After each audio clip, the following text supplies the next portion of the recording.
Kia ora, Robbie here. In part 4 of this series, it's time to texture the 3D model and give some life to its cubic appearance. The third step in our add-on process is to texture our model. That means adding colour in the appropriate places for each block.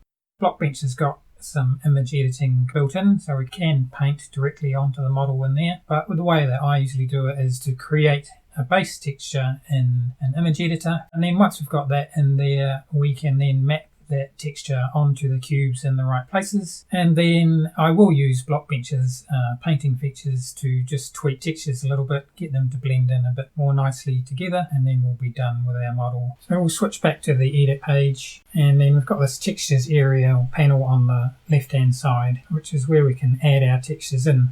So we need to build that first. We switch over to Photoshop. I'm going to create a new document.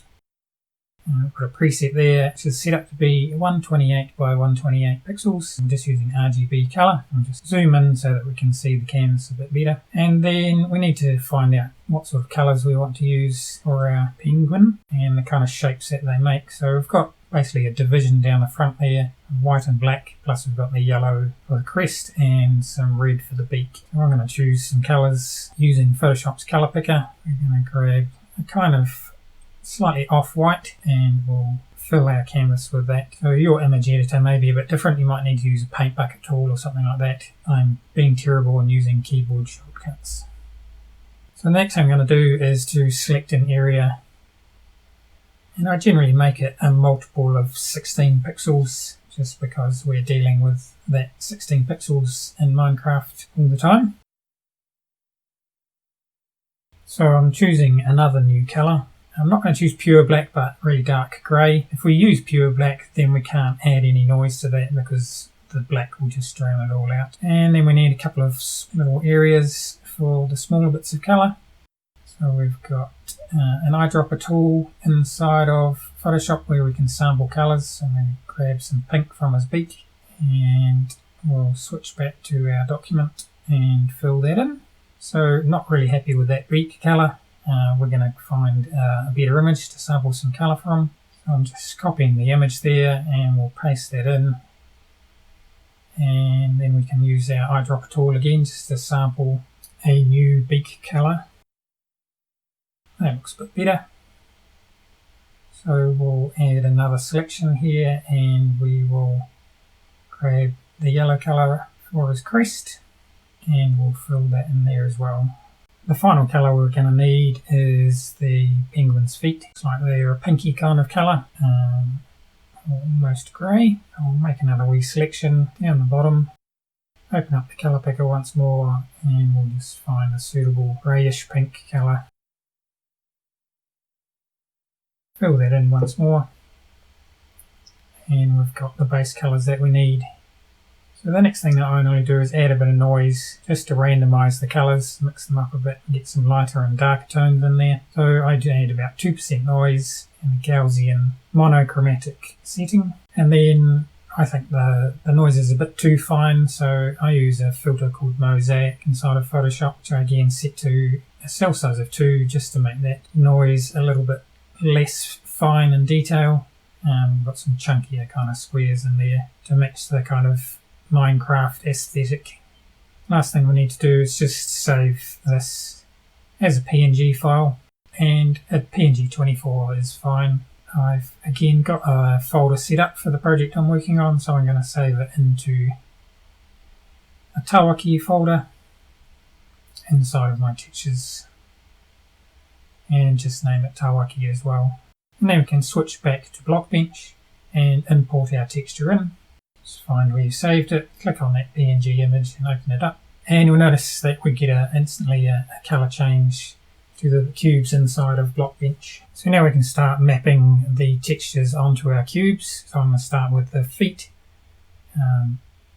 We can just drag the little box inside of the texture preview and then hit the apply to all faces button to apply that to all of the faces of the cube. You can expand out the texture preview area to make it a bit easier to manipulate where the texture is going to be mapped onto the cube. So we'll just repeat this process for some of the others. Got the ankles and the other foot.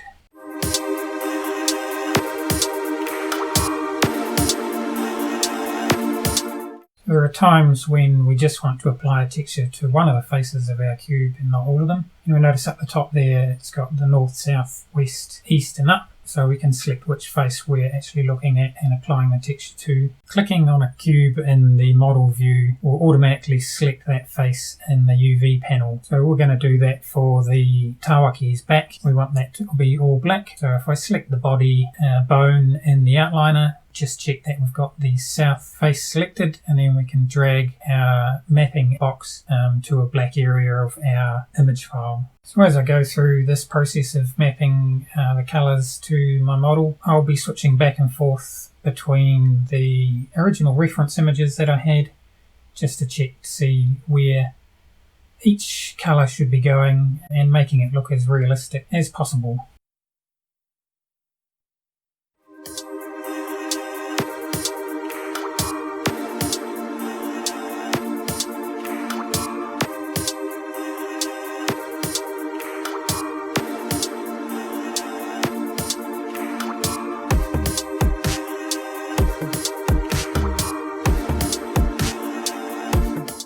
I've run into a tricky area here underneath. It doesn't really matter where we're putting our texture, it's at the wrong angle, so we need to be able to change that. We can see if we drag it over the yellow, it's getting the right kind of angle, so we're going to redo some of the colour areas in our Photoshop file so that we get the right angles for what we need on our model. So I'm going to make a new selection at the top of the document, and we'll use our eyedropper tool to sample our off-white colour and fill that in again. I've got a wee action set up for doing my noise and mosaic filters, so I'm just going to run that, same settings as last time, just to add that area in. Resave it as PNG, just overwrite the old one. And then when we jump back into Blockbench, the texture's automatically updated, which is nice. And we can see that we've kind of got it going right, but it needs to be the other way around. So back to the Photoshop, and we'll select another area this time, grab our off-white and run our filters, and resave the file.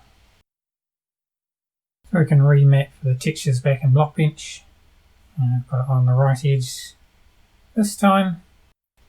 Sometimes it's when you're dragging the wee texture box, it snaps to values that are not quite right.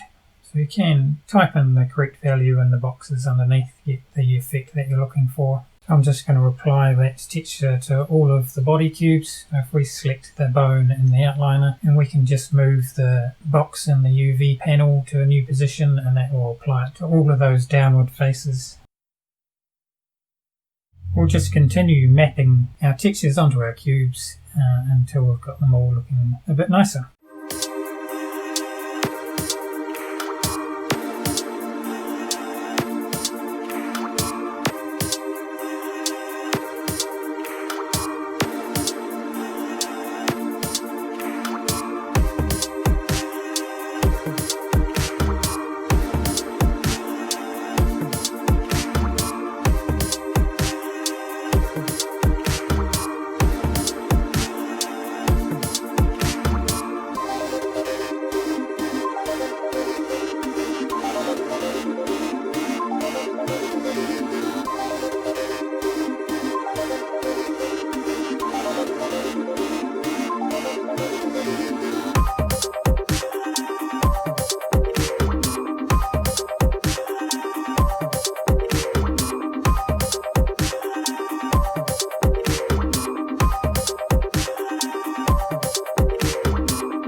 Some areas are a little bit hard to see where the texture is being applied. So in the outliner panel there is a column of eyes that show or hide the cubes or bones to make remapping those textures a little bit easier. We'll click the eye and then we can apply textures to the insides of the legs.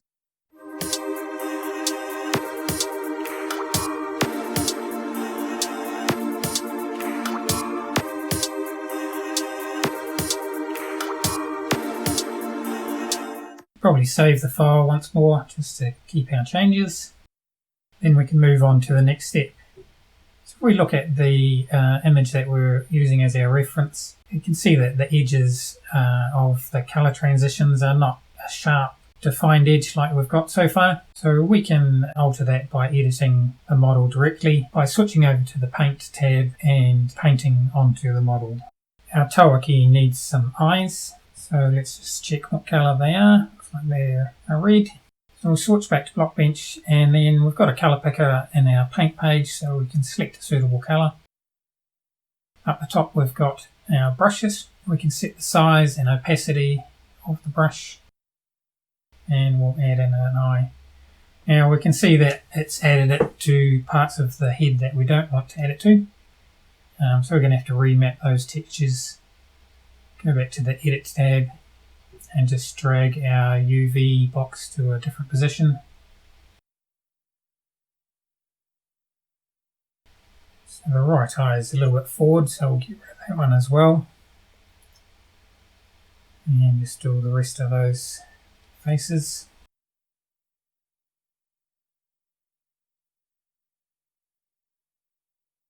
And then we can switch back to the Paint tab and repaint in that right eye. And that matches the one on the left, so that's looking good. Next we'll soften up that harsh edge between the white and black colours. So I'm going to drop the opacity on the brush down quite a lot. And if we hold down the Alt key on the keyboard, we can switch temporarily to the eyedropper tool and suck some of the colour out of one side. And then we can just paint a strip down the edge of that transition.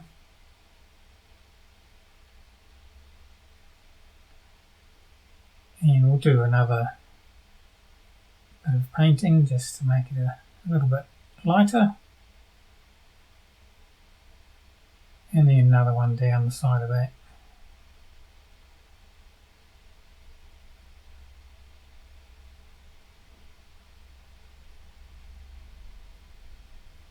So we'll resample a darker colour this time, and then we can paint a grey edge down the other side, and that will soften that transition between the two colours. We'll continue in the same vein and paint the rest of those harsh edges.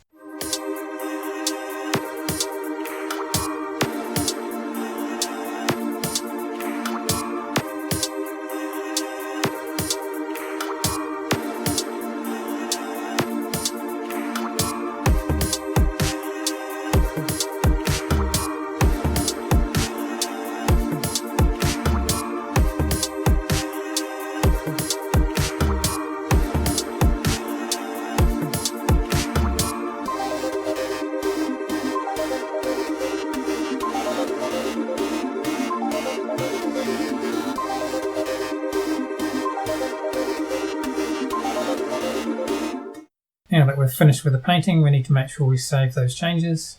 We're just going to overwrite the existing texture file, and we'll save the project once more. And then the final step is to export the geometry for our model, and that includes all of our texture mapping. Again, I'm going to save it into my prepared folder, and that will be ready for adding to our pack in the next step.